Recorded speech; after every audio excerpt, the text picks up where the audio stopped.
Hi everyone, this is Sunette, and in this video I'm continuing with sharing the experience of my wrist and my pinky finger, relationship finger, and middle finger. Alright, so what we've established is the pinky finger representing perception, relationship finger and being ring finger, and then the middle finger representing your sexuality, your self-expression, creativity, ingenuity, innovation, your uniqueness, your independence, individuality. So how I work with the wrist and the fingers is as follows. So when I sat down with myself and asked myself, all right, that first question of what have I been wrestling with inside myself? What have I been trying to understand? What within me has felt like I'm just not getting it. I'm just not getting it right. It's just not working, no matter how hard and how much I'm trying. And then sit down and say, okay, right, the fingers that showed were perception. So where am I perceiving, that whatever I am doing is the right way, is the way that it's supposed to be, is the way that I think it should be. It's kind of your pinky finger is showing that you're in a perceptual reality. You've created an idea about something. You've created an illusion. Something is not as it seems, but you are thinking it is that way inside your own head. So first question was the wrestling. I got to the fact that, okay, it was about my relationship with this person and how I was going about it. Second is, so you first ask the question about your wrist. What am I wrestling with? What am I not understanding? You have to ask that question first because that's your starting point. It all started with my wrist. Then I go to perception. This is the first finger and I move my way through them. Because this was the one that was most painful, my pinky finger, and then the pain spread into my ring finger and middle finger. So this is another reference that you can use for yourself, is also the spread of pain. Wherever the pain is more severe, which obviously was first my wrist, and then creeping up into all the other directions. I mean, obviously, yes, you are working with a physical body that is interconnected in relation to, when something can happen to your wrist, you might have different areas of your hand being affected. This is physics. But at the same time, yes, we're living in a physical reality, but we're simultaneously living in a mental reality. And just as your body is interconnected multidimensionally, your being, yourself, your mind is also multidimensionally interconnected with this body. Right, so that's why it's so beneficial to, yes, work with both realities, but also work with them in unison, which is what we're doing. So now I work with my perception, which comes to my second question, which was, okay, well, what idea am I creating about this? Where have I created an illusion of something being a certain way? And this is where I went, well, I think this relationship is about the fact that I must try and fix it. That's the main thing that I've defined this to be. I must fix it. So that's where I came to question, okay, but is that maybe not the problem? That I think that there's something that has to be fixed. And obviously brought me to the relationship, investigating the relationship. What is the relationship with me in relation to this person? My self-relationship. Now your left hand will represent your inner reality, your relationship with you, okay? Your right hand will represent your relationship with others, okay? So my left hand was already showing me that this relationship, I must realize, is about me, not so much about them.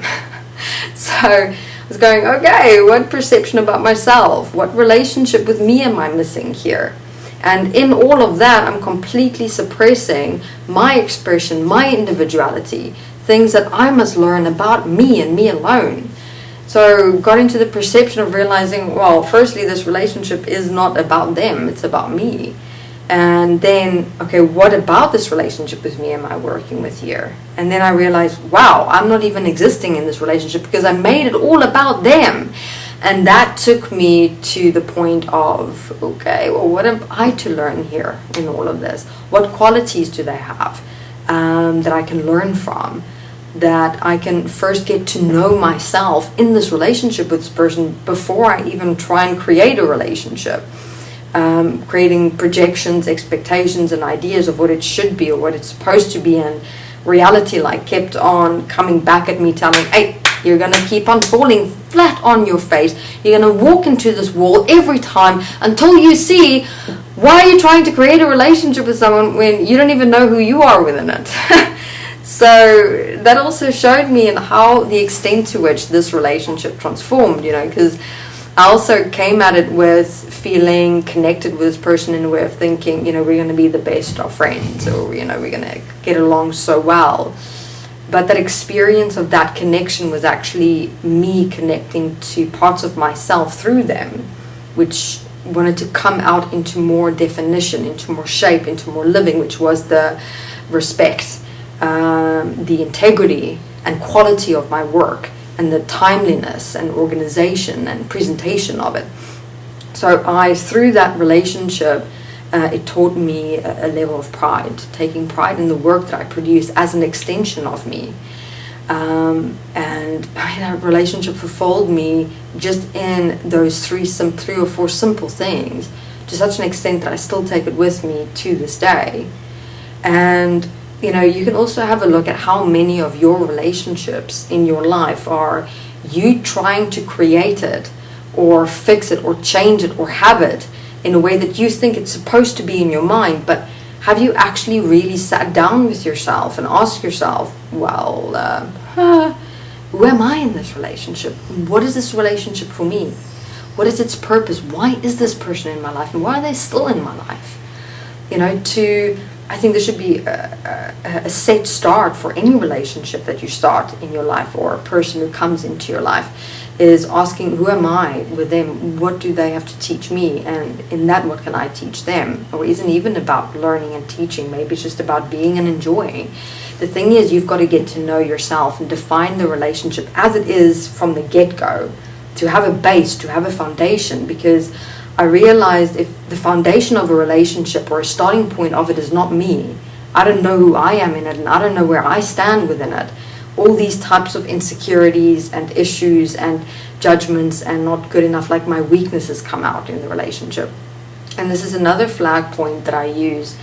And interestingly enough, where this comes up is right here in my back, by my ribs. Where's that point? Right there. Just as I was speaking about that, my weaknesses come out in a relationship, I usually feel a pain right there in that center. Oh, that's quite sore.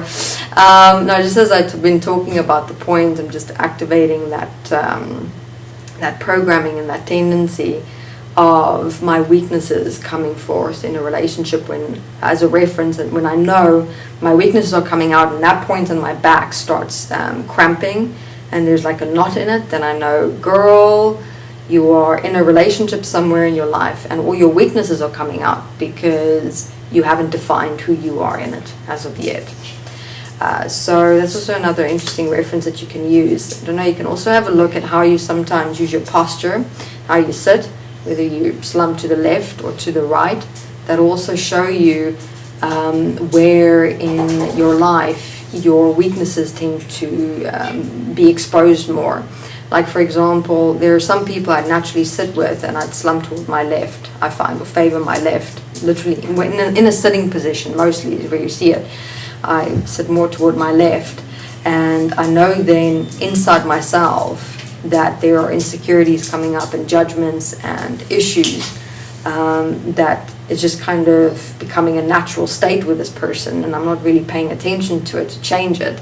If I slump toward my right, I feel more superior, interestingly enough, toward a person, and they come across as weak for me, and then in that I'm not also correcting that relationship to an equality, because then I go into traits of superiority inside myself and going to like a form of an ego or better than.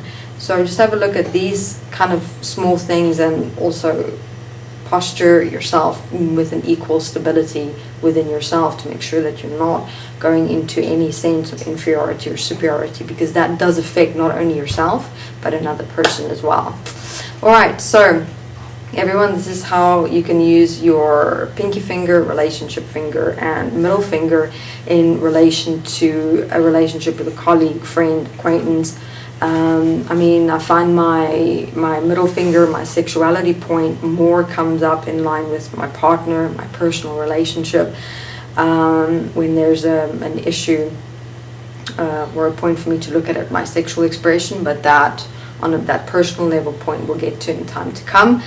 But for now, here's some interesting references of pinky, relationship, and middle finger, if you've ever experienced them in relation to a particular point in conjunction with your wrist. Alright, so now that everyone's learned quite a bit about the wrist, some of the fingers, we will, in videos to come, walk through each finger on the left hand and the right hand, and how to work with them when you have a pain in one of them or in a specific area of the finger.